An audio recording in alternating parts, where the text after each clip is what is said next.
Hi అందరికి నమస్తే అండి. Welcome back to my channel. ఈరోజు వీడియోలో కార్తీక మాసం స్పెషల్గా ఉల్లి వెల్లుల్లి లేకుండా చాలా ఈజీగా ప్రిపేర్ చేసుకోగలిగే 2 రకాల కర్రీ రెసిపీస్ని మీతో షేర్ చేసుకుంటున్నాను. సాధారణంగా ఈ కార్తీక మాసం నెలంతా కూడా వెజ్ కర్రీస్నే తీసుకుంటుంటారు. అందులో కూడా ఉల్లి వెల్లుల్లి లేకుండా ఈజీగా ఎలా ప్రిపేర్ చేసుకోవాలో ఈ వీడియోలో పూర్తిగా చూడండి.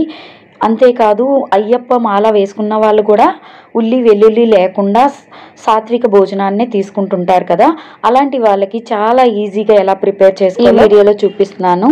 ఇప్పుడు ఫస్ట్ గుత్తి వంకాయ కర్రీ ప్రిపేర్ చేసుకోవడానికి ముందుగా స్టవ్ వెలిగించుకొని ప్యాన్ పెట్టుకొని 2 స్పూన్ల వరకు ఆయిల్ యాడ్ చేసుకోవాలి. ఆయిల్ లేకుండా కూడా ఫ్రై చేసుకోవచ్చు. ఆయిల్ కొంచెం వేడెక్కిన తర్వాత ఇప్పుడు 2 స్పూన్ల వరకు వేరుశనగ పల్లీలు వేసుకొని వేయించుకోవాలి. ఇవి కాస్త లైట్గా ఫ్రై అయిన తర్వాత వీటిని ఓ మిక్సీ జార్లోకి తీసేసుకోవాలి. ఇలా ఫ్రై చేసేటప్పుడు ఫ్లేమ్ని మీడియంలో పెట్టుకొని ఫ్రై చేసుకోండి.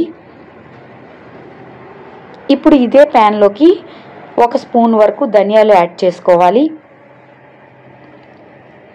ఈ ధనియాలు కూడా లైట్గా ఫ్రై అయిన తర్వాత వీటిని కూడా అదే మిక్సీ జార్లోకి తీసేసుకోవాలి. నా ఛానల్ని కొత్తగా చూస్తున్న వారైతే వీడియోని లైక్ చేసి ఛానల్ని సబ్స్క్రైబ్ చేసుకోండి.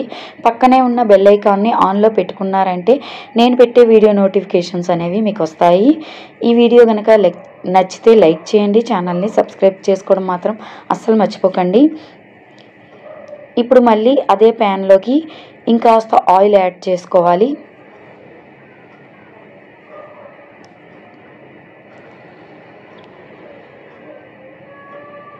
ఆయిల్ కొంచెం ఎక్కువగానే పడుతుంది. గుత్తి వంకాయ కర్రీకి ఆయిల్ ఉంటేనే బాగుంటుంది. ఇప్పుడు వంకాయలకి 4 వైపులా ఘాట్లు పెట్టుకొని ఈ వంకాయలని వేసుకొని మూత పెట్టి మగ్గించుకోవాలి.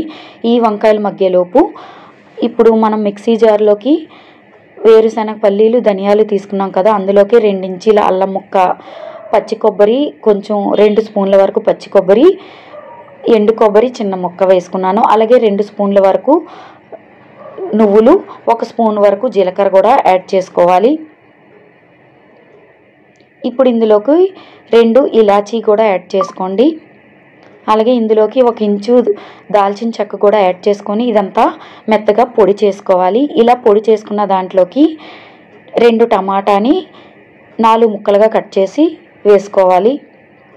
టమాటా వేసిన తర్వాత ఇది కూడా మెత్తగా మిక్సీ పట్టించుకోవాలి. మిక్సీ పట్టించుకొని దీన్ని పక్కన పెట్టేసుకోండి. ఇప్పుడు వంకాయలు మగ్గావో లేవో చూసుకుందాము. మూత తీసి చూస్తే వంకాయలు బాగా మగ్గిపోయాయి. ఇప్పుడు ఇందులోకి మనం మిక్సీ పట్టించుకున్న పేస్ట్ అంతా కూడా యాడ్ చేసుకోవాలి. ఈ పేస్ట్ వేసిన తర్వాత ఇందులో కొంచెం వాటర్ ఆ మిక్సీ జార్లోనే కొంచెం వాటర్ యాడ్ చేసుకొని అది కూడా వేసేయండి. ఇందులో వాటర్ వేయాల్సిన అవసరం లేదు. మనం మిక్సీ పట్టించుకున్న దాంట్లోనే వాటర్ యాడ్ చేసి వేసుకోవచ్చు. అలాగే ఇప్పుడు ఇందులోకి 2 స్పూన్ల వరకు కారాన్ని యాడ్ చేసుకోవాలి. కారం మీకు టేస్ట్కి తగ్గట్టుగా వేసుకోవాలి. కారం వేసిన తర్వాత ఇప్పుడు ఇందులోకి రుచికి సరిపడినంత సాల్ట్ యాడ్ చేసుకోవాలి.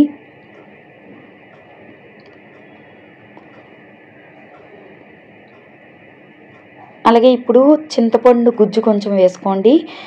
1 నిమ్మకాయ సైజ్ అంత చింతపండు నానబెట్టుకొని గుజ్జు తీసి కొంచెం చింతపండు వేసుకోండి. ఇలా చింతపండు వేసి చేయడం వల్ల టేస్ట్ చాలా బాగుంటుంది. మీరు తప్పకుండా ట్రై చేయండి. ఈ కర్రీ అయితే చాలా బాగుంటుందండి. నచ్చని వారంటూ ఉండరు. తిన్న తర్వాత అందరూ కాంప్లిమెంట్ ఇవ్వక తప్పదు, అంత బాగుంటుంది. ఇప్పుడు చింతపండు వేసిన తర్వాత ఒకసారి బాగా కలిపేసుకోవాలి. బాగా కలుపుకున్న తర్వాత టేస్ట్ చూసుకొని సాల్ట్ సరిపోతే సాల్ట్ని అడ్జస్ట్ చేసుకోండి.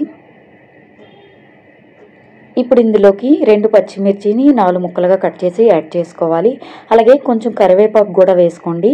కరివేపాకు ఫ్లేవర్ చాలా బాగుంటుంది. కరివేపాకు పచ్చిమిర్చి వేసి మూత పెట్టి 10 నిమిషాల పాటు ఉడికించుకోవాలి. అంతే అండి, 10 నిమిషాల పాటు ఉడికిన తర్వాత కూర అయితే రెడీ అయిపోయింది. కలిపేటప్పుడు స్లోగా కలపాలి. ఒకేసారి గరిటె పెట్టి తిప్పేయకుండా స్లోగా కలిపారంటే వంకాయలు విరిగిపోకుండా బాగా వస్తాయి. ఇప్పుడు చివరగా కొత్తిమీర వేసుకుంటే కూర అనేది రెడీ అయిపోయింది. టేస్ట్ చాలా చాలా బాగుంటుందండి. కార్తీక మాసం స్పెషల్ అన్నమాట. కార్తీక మాసం స్పెషల్గా గుత్తి వంకాయ కర్రీ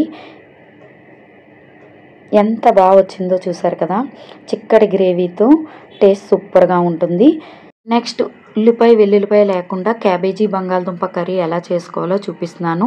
ఈ వీడియో కనుక నచ్చితే లైక్ చేయండి, ఛానల్ని సబ్స్క్రైబ్ చేసుకోండి.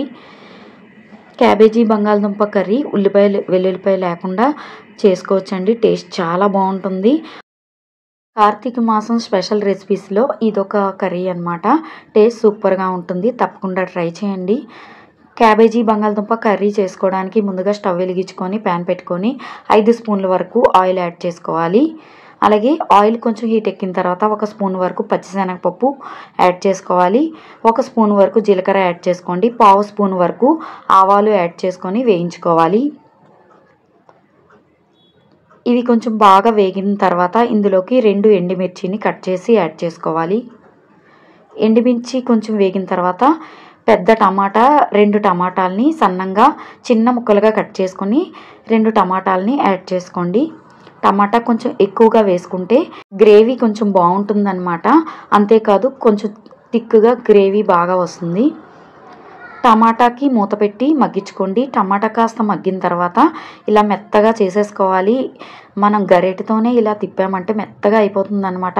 టమాటా మెత్తగా మగ్గిపోవాలి. అప్పుడే కర్రీ అనేది మంచి టేస్టీగా వస్తుంది. కొంచెం బాగా టమాటా మగ్గిపోయిన తర్వాత 2 రెమ్మల కరివేపాకు యాడ్ చేసుకోవాలి. కరివేపాకు వేసుకున్న తర్వాత 1-2 నిమిషాల పాటు వేయించుకోండి. టమాటా బాగా ఉడికించుకోవాలి. బాగా మెత్తగా మగ్గిపోవాలి. అంతవరకు బాగా వేయించుకోండి.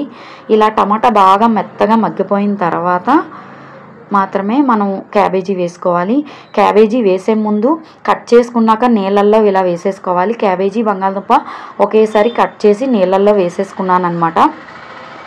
ఇప్పుడు టమాటా బాగా మగ్గిపోయింది కదా. ఇప్పుడు ఇందులోకి మనం నీళ్ళల్లో కట్ చేసి వేసుకున్న క్యాబేజీ బంగాళదుంప యాడ్ చేసుకోవాలి. ఈ క్యాబేజీ బంగాళదుంప అంతా కూడా వేసేసుకొని బాగా కలుపుకొని మూత పెట్టి మగ్గించుకోవాలి. ఈ కర్రీ ఈ కాంబినేషన్ బాగుంటుందండి. నాకు చాలా ఇష్టం క్యాబేజీ బంగాళదుంప. కొంచెం రసం పెట్టుకొని కర్రీ చేసుకున్నామంటే ఇంటి అందరికీ సరిపోతుంది. టేస్ట్ కూడా సూపర్గా ఉంటుంది. ఇది మూత పెట్టి మగ్గించుకునే ముందు బాగా కలిపేసుకోవాలి. బాగా శుభ్రంగా కలిపేసుకొని మూత పెట్టి మగ్గించుకోవాలి. 10 నిమిషాల పాటు మీడియం ఫ్లేమ్లో మగ్గించుకోవాలి. 10 నిమిషాల తర్వాత మూత తీసి చూస్తే వాటర్ అంతా ఇంకిపోయింది కదా. ఈ టైంలో ఇప్పుడు సాల్ట్ యాడ్ చేసుకోవాలి.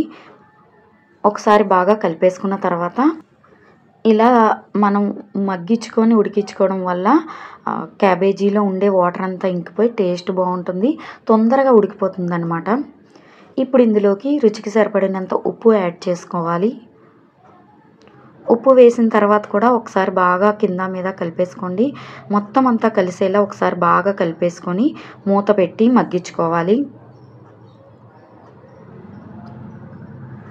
క్యాబేజీలో ఉండే వాటర్తోనే మగ్గించామంటే టేస్ట్ చాలా బాగుంటుందన్నమాట. నేను ఎప్పుడు ఇదే విధంగా వండుతానండి. ఇలా అయితే టేస్ట్ బాగుంటుంది. ఇప్పుడు కారం యాడ్ చేసుకోవాలి.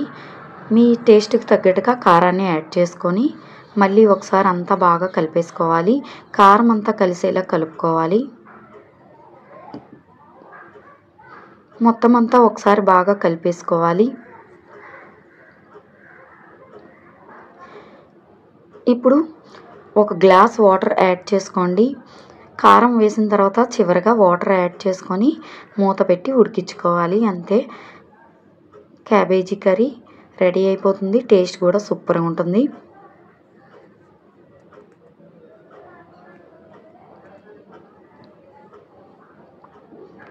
వేసిన వాటర్ కూడా మొత్తం ఇంకిపోయింది. దుంప ఉడికిపోయింది. అలాగే క్యాబేజీ కూడా ఉడికిపోయింది. చూసారు కదా. ఇలా ఉంటే బాగుంటుందన్నమాట. గరిటెతో నొక్కి చూసారంటే దుంప ఉడికింది లేనిది తెలుస్తుంది. ఇలా ఉడికిపోయిందంటే అయిపోయిందనమాట. ఇప్పుడు చివరగా కొత్తిమీర వేసుకుంటే కూర రెడీ అయిపోయింది. ఎంతో టేస్టీగా చాలా బాగుంటుందండి. చాలా ఈజీగా ప్రిపేర్ చేసుకోవచ్చు. క్యాబేజీ బంగాళదుంప కర్రీ అయితే రెడీ అయిపోయింది. మీకు ఈ వీడియో కనుక నచ్చితే లైక్ చేయండి. మరిన్ని వీడియోస్ కోసం ఛానల్ని సబ్స్క్రైబ్ చేసుకోండి. Thank you for watching.